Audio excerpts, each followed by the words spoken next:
Hello friends, cricket की latest update लेकर अब हम आपके सामने हाजिर हैं। क्रिकेट की लेटेस्ट अपडेट पाने के लिए चैनल को सब्सक्राइब करना ना भूलें। बात की जाए पहली अपडेट की, तो पहली अपडेट जो आ रही है वो आ रही है पीसीबी की।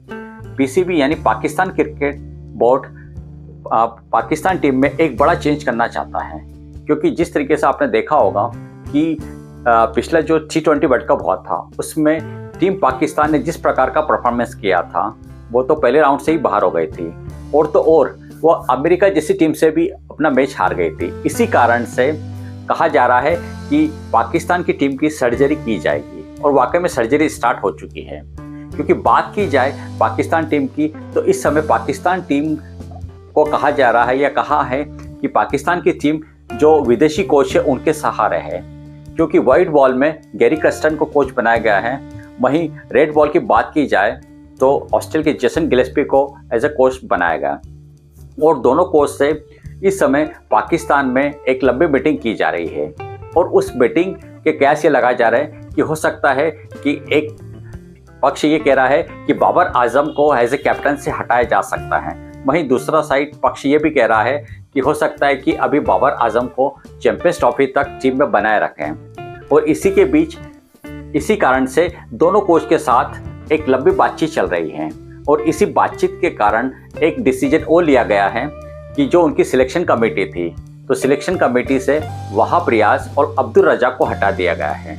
वहाब रियाज इस सिलेक्शन कमेटी के मेन थे, लेकिन उन्हें और अब्दुल रज़ाक को इसी कारण से हटाया गया है। अब देखना है कि आने वाले समय में पीसीबी पाकिस्तान टीम में और क्या क्या चेंजेस करती है।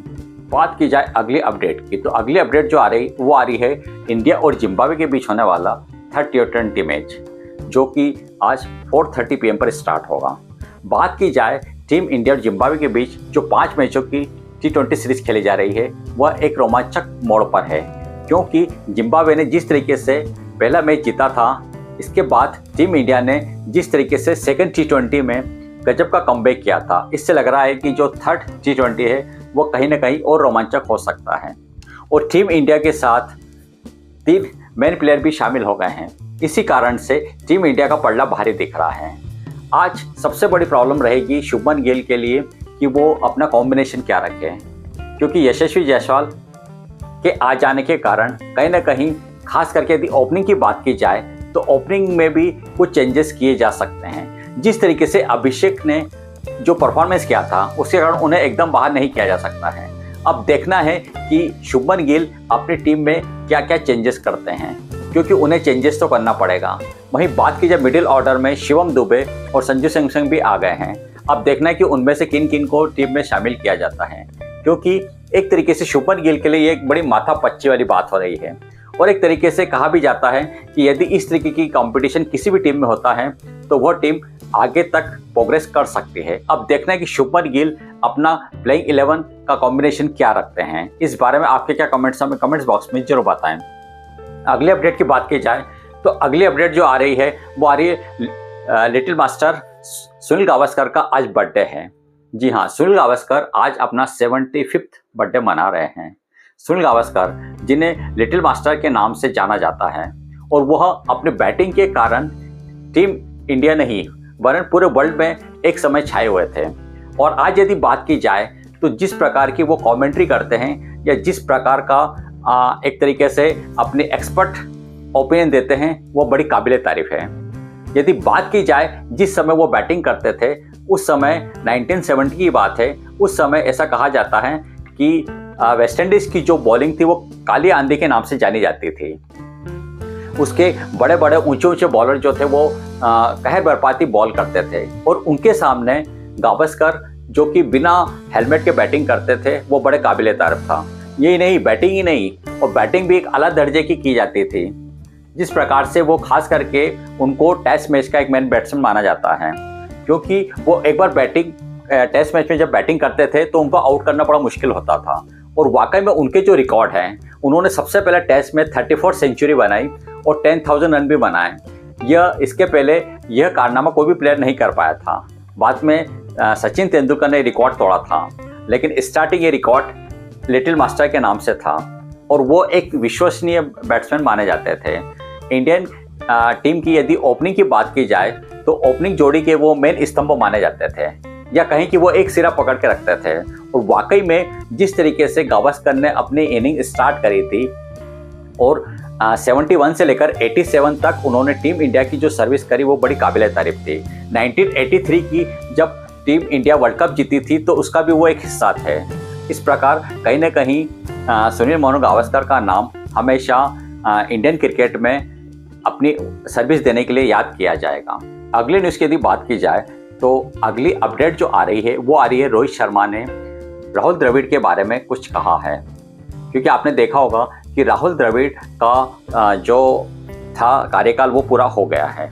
उनका जो मैच था वो 29 जून को जो T20 वर्ल्ड कप फाइनल था वो लास्ट मैच था, और टीम इंडिया ने जिस तरीके से वह मैच जीता नहीं बल्कि वर्ल्ड कप भी अपने नाम किया है।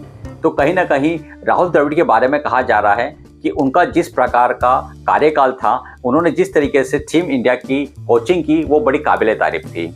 इसी पर रोहित शर्मा ने एक पोस्ट की है और उन्होंने पोस्ट में कहा है कि मुझे राहुल सर बहुत याद आएंगे, क्योंकि जिस तरीके से मेरा और उनका जो कॉम्बिनेशन बन रहा था या पूरी टीम के साथ उनका जो कॉम्बिनेशन था वो बड़े काबिल तारीफ था। उनकी सेवाओं को हम हमेशा याद रखेंगे। मेरी मिसेज तो उन्हें मेरी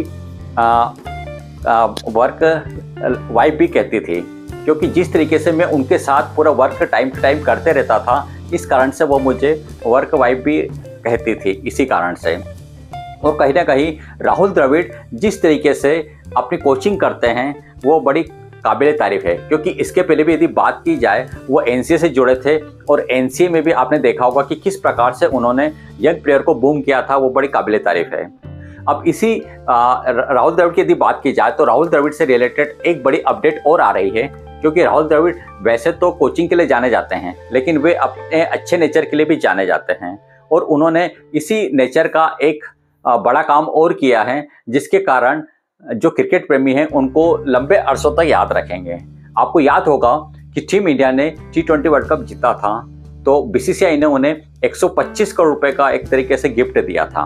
अब इस 125 करोड़ को यदि टीम इंडिया के सपोर्टिंग स्टाफ प्लस प्लेयर में बांटा गया, तो पहले कहा जा रहा था कि जितने भी टीम के प्लेयर हैं सबको 5-5 करोड़ मिलेंगे, प्लस जो हेड कोच है राहुल द्रविड़ उन्हें भी 5 करोड़ मिलेंगे। इसके अलावा जितने सपोर्टिंग स्टाफ है, लाइक जैसे batting coach, fielding coach, bowling coach, इनको 2.5 करोड़ मतलब 2.5 करोड़ रुपए मिलेंगे। लेकिन अब राहुल द्रविड़ ने बीसीसीआई से एक अपील की है। उनका कहना है कि जिस तरीके से पूरे जो फील्डिंग पूरी टीम है उनको आप जब 2.5 करोड़ दे रहे हैं तो मुझे 5 करोड़ नहीं चाहिए, मुझे भी 2.5 करोड़ उनके जैसे ही चाहिए, क्योंकि मैं उनके ही लेवल का हूँ। और वाकई में एक तरीके से यहाँ पर राहुल द्रविड़ ने यह बोलकर कहीं ना कहीं अपना कद और ऊंचा किया है। वहीं बात की जाए अगली अपडेट की, तो अगली अपडेट जो आ रही इस समय वो आ रही है राहुल द्रविड़ की, कि राहुल द्रविड़ अब किसकी कोचिंग करेंगे या अब आगे उनका अगला कदम क्या होगा। तो बात की जाए इस समय तो राहुल द्रविड़ के लिए बहुत सी जो आईपीएल टीमें हैं वो तैयार है। बात की जाए यदि केकेआर की, तो केकेआर ने तो उन्हें ऐसा कहा जा रहा है कि एक बड़ा जो सैलरी है वो भी उनको ऑफर की है। अब देखना है कि वो केकेआर को ज्वाइन करते हैं नहीं, क्योंकि जिस तरीके से टीम इंडिया के लिए वो थे, तो टीम इंडिया से उनकी जो सालाना जो कॉन्ट्रैक्ट था वो था 12 करोड़ रुपए का। और कहीं ना कहीं बात की जाए केकेआर से, तो केकेआर से उनको इससे ज़्यादा कहीं सैलरी मिलने वाली है। अब देखना है कि वो केकेआर को ज्वाइन करते हैं या किसी और टीम को ज्वाइन करते हैं। अगली अपडेट की बात की जाए तो अगली अपडेट जो आ रही है वो आ रही है गौतम गंभीर के लिए। जी हाँ, गौतम गंभीर को टीम इंडिया का ऑफिशियली कोच डिक्लेयर कर दिया गया है। आपने देखा होगा कि पिछले कुछ समय से ऐसे कैच लगा जा रहे थे कि जो इंडियन टीम के कोच हैं या कहें कि राहुल द्रविड़ के बाद कोच कौन बनेगा, लेकिन बहुत दिन से कैच लगाए जा रहे थे कि गौतम गंभीर के बारे में बहुत बातें चल रही हैं और कहीं ना कहीं बीसीसीआई भी गौतम गंभीर को ही एज ए हेड कोच बनाना चाहती थी। और इसी कारण से उनका जब इंटरव्यू भी हुआ था तो उनके साथ सीवी रमन का भी इंटरव्यू हुआ था, लेकिन जब जो रमन थे उनको नहीं लिया गया और उनकी जगह गौतम गंभीर को लिया गया। इसके कारण ये कहा जा रहा है कि जिस प्रकार से कोच जो गौतम गंभीर है या जो अपनी सर्विसेज उन्होंने दूसरी टीमों को दी है या उनमें जो काबिलियत है उसके कारण ही टीम इंडिया ने उन्हें एज ए कोच बनाया है। क्योंकि बात की जाए इसके पहले कोच गौतम गंभीर के, तो गौतम गंभीर इसके पहले भी बहुत अच्छे परफॉर्मेंस अपनी कोचिंग में दे चुके हैं। याद कीजिए उन्होंने 2 बार केकेआर को आईपीएल जिताया। इसके अलावा जब वो मेंटर बने तब भी उन्होंने इसी वर्ष केकेआर को अपनी आईपीएल ट्रॉफी जिताई। इसी कारण से कहा जा रहा है कि अपने जो जज्बे के कारण भी वो जाने जाते हैं, क्योंकि ऐसा कहा जाता है कि गौतम गंभीर वो उस तरीके के प्लेयर हैं जो कभी हार नहीं मानते हैं। वो खास करके अपने मुखर शब्दों के कारण भी जो उनको बोलना होता है वो क्लियर बोल देते हैं।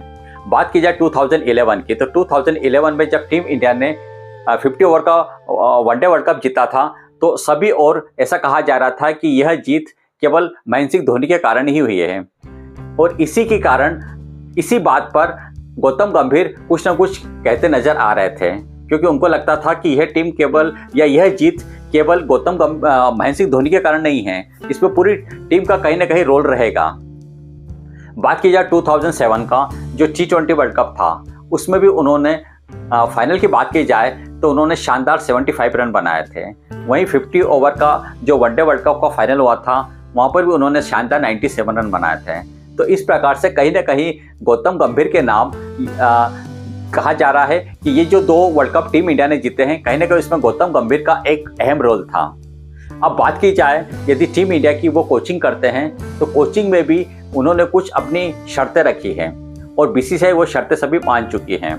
बात की जाए एक शर्त की बात की जाए तो वो है कि वो चाहते हैं कि वो अपने हिसाब से सपोर्टिंग स्टाफ रखें। तो इसके लिए बीसीसीआई ने उनको एग्री कर लिया है और बीसीसीआई उनको फ्री हैंड कर दिया है। अब बात की जाए कि वो सबसे पहले बैटिंग कोच और बॉलिंग कोच को बदलना चाहते हैं। बैटिंग कोच यदि विक्रम राठौड़ है तो विक्रम राठौड़ की जगह ऐसा कहा जा रहा है कि हो सकता है कि वो अभिषेक नायर को एज ए बैटिंग कोच रख सकते हैं, क्योंकि अभिषेक नायर भी एक तरीके से बैटिंग की कोच हैं। और कहीं ना कहीं ऐसा कहा जा रहा है कि जो बीसीसीआई है, बीसीसीआई को गौतम गंभीर मना लेंगे। अब बात की जाए बॉलिंग कोच की, तो बॉलिंग कोच पारस मामरे हैं, तो पारस मामरे की जगह भी वो विनय कुमार को एज ए कोच बनाना चाहते हैं। तो कहीं ना कहीं बीसीसीआई इन पर राजी हैं। बात की जाए फील्डिंग कोच की, तो फील्डिंग कोच दिलीप जिस तरीके की इस समय टीम इंडिया के फील्डिंग सुधार रहे हैं, खास करके उनका जो पदक वाला जो उन्होंने इस समय रखा है कि गोल्ड मेडल देना जो भी फील्डिंग अच्छी करता है, तो ये कहीं ना कहीं इसके कारण टीम इंडिया की जो फील्डिंग है वो एक आला दर्जे की हो चुकी है। इसी कारण हो सकता है कि टी दिलीप जो हैं वो इस समय फील्डिंग कोच बने रहें। अब देखना है कि गौतम गंभीर आने वाले समय में टीम इंडिया में और क्या क्या चेंजेस करते हैं। अगली अपडेट की बात की जाए तो अगली अपडेट जो आ रही है आईपीएल की। जी हाँ, आईपीएल का मेगा ऑक्शन दिसंबर में होने वाला है, लेकिन उसके पहले एक माथापच्ची चल रही रिटेन प्लेयरों की। अब बात की जाए कि कुछ फॉरेन प्लेयर को कुछ टीमें रिटेन करेगी और कुछ को रिलीज करेगी। अब ऐसा कहा जा रहा है कि विश्व सूत्रों से पता चला है कि 61 खिलाड़ियों की एक पहली लिस्ट आने वाली कुछ ही दिनों में, जिसमें ये 61 जो प्लेयर हैं, ये सभी प्लेयर कहीं ना कहीं कहा जा रहा है कि आईपीएल से या आईपीएल के जो फॉरेन खिलाड़ी उनकी लिस्ट हैं। अब इसमें कुछ बड़े बड़े प्लेयरों के नाम भी आ रहे हैं। बात की जाए बड़े बड़े प्लेयरों में तो मिचेल स्टॉक हैं, या और कहें इसके अलावा केशव महाराज हैं, वनिंदु हसरंगा है, रचिंद्र रविंद्र है, या और कहें तो जॉनी बेस्टो हैं, मोहम्मद नबी है, मिचेल मार्श हैं। इस तरीके के बड़े बड़े प्लेयर हैं जिन्हें टीम रिलीज करेगी, क्योंकि उनका पर्स तभी बढ़ेगा और इसके बाद फिर वो अपनी नई स्ट्रेटजी के हिसाब से, नई प्लानिंग के हिसाब से इसमें से कुछ प्लेयर को वापस ले सकती हैं। तो कहीं ना कहीं यह एक लिस्ट जो कही जा रही है एक बड़ी लंबी लिस्ट है। और कहीं ना कहीं टीमों की बात की जाए तो टीम उस मेगा ऑप्शन को लेकर ही अपनी प्लानिंग बनाने में लगी हुई है। और अभी एक बड़ी टीमों के लिए बड़ी माथापच्ची की बात है कि किसे रिटर्न करें और किसे रिलीज करें, क्योंकि टीमों के लिए एक बार यदि कोई प्लेयर बाहर निकल जाता है तो उसे वापस ला पाना बड़ा मुश्किल है। तो देखना है कि टीमें किस प्रकार से अपना कॉम्बिनेशन बना के रखती है। इस बारे में आपकी क्या राय है, हमें कमेंट्स करके जरूर बताएं। साथ ही यदि आप चैनल पर पहली बार विजिट कर रहे हैं तो चैनल को सब्सक्राइब करना ना भूलें।